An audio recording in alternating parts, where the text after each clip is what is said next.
नेपाल से सीख लेकर भारत में कुछ जिहादी ताकतें अपने नापाक मंसूबों को कामयाब करने की साजिश रच रही हैं। क्या भारत में इस्लामिक जेनजी तैयार हो चुका है? इस बात में कितना दम है? दरअसल एक अफवाह के बाद जिस तरह देश के कई शहरों में आई लव मोहम्मद के पोस्टर बैनर लेकर मुस्लिम युवा सड़कों पर उतरे और सिर्फ तन से जुदा की नारेबाजी की गई, उसे देखकर लगता है कि ऐसी जिहादी कट्टर ताकतें देश में इस्लामिक जेनजी तैयार करने में जुट गई हैं, जिनका मकसद गजवाए हिंद और इस्लामिक शासन को लागू करना है। ये रिपोर्ट देखिए।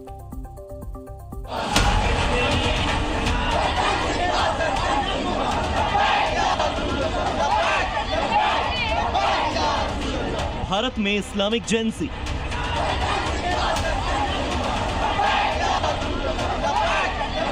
सड़कों पर उतरे इस्लामिक जेनजी।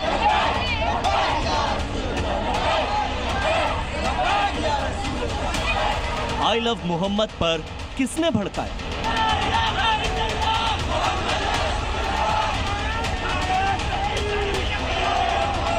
सिर तन से जुदा की धमकी क्यों?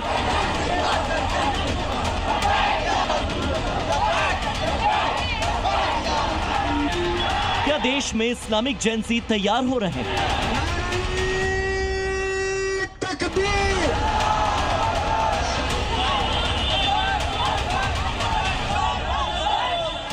नेपाल में जेनजी से सीख लेकर अब हिंदुस्तान में इस्लामिक जेनजी सड़क पर उतर आए हैं। शहर शहर प्रदर्शन चल रहे हैं। आई लव मोहम्मद के पोस्टर और बैनर लेकर मुस्लिम नौजवान कहीं थाने का घेराव कर रहे हैं तो कहीं बीच सड़क पर बवाल काट रहे हैं।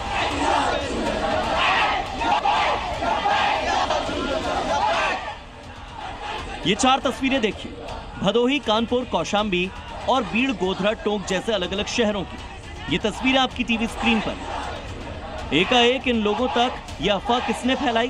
क्यों सर तन से जुदा करने के नारे लगे? कौन है जो मुस्लिम युवकों का ब्रेन वॉश कर रहा है, इन्हें बरगला रहा है? ये तमाम सवाल अब खड़े हो रहे हैं। इनका इस्तेमाल आखिर कौन कर रहा है? सवाल यह भी कि क्या इस देश में इस्लामिक जेनजी की नींव रख दी गई है?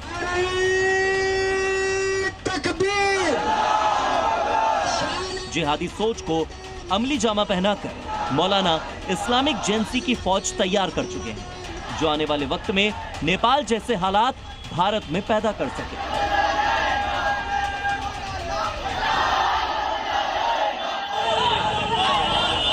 दरअसल कानपुर में आई लव मोहम्मद लिखे बैनर से शुरू हुआ विवाद रातों रात देश के तमाम शहरों तक पहुंचा। मुसलमानों को बताया गया कि आई लव मोहम्मद लिखने पर कानपुर में एफआईआर दर्ज हो गई और बैनर उतरवा दिया गया। लेकिन सच क्या है, जरा आप खुद पुलिस से सुनिए। उल्लेखनीय है कि आई लव मोहम्मद के लिखने या बैनर लगाने पर कोई एफआईआर नहीं की गई है, बल्कि परंपरागत स्थान से अलग हटकर नए स्थान पर बैनर लगाने तथा जुलूस निकालने के दौरान इस पक्ष के द्वारा दूसरे पक्ष का बैनर फाड़ने पर हुई है। अनुरोध है कि इस संबंध में कोई भ्रांति न फैलाई जाए। शुरुआत होती है 4 सितंबर से, जब कानपुर में विवाद हुआ। कानपुर में परंपरागत जुलूस निकलना था। परंपरागत स्थान से अलग हटकर दूसरी जगह पर टेंट लगाया गया। इसमें आई लव मोहम्मद का बैनर लगा दिया गया, जिसका एक पक्ष ने विरोध किया था।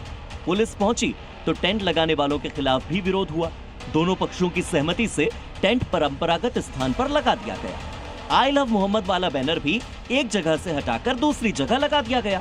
लेकिन अफवाह फैला दी गई कि एफआईआर दर्ज की गई है।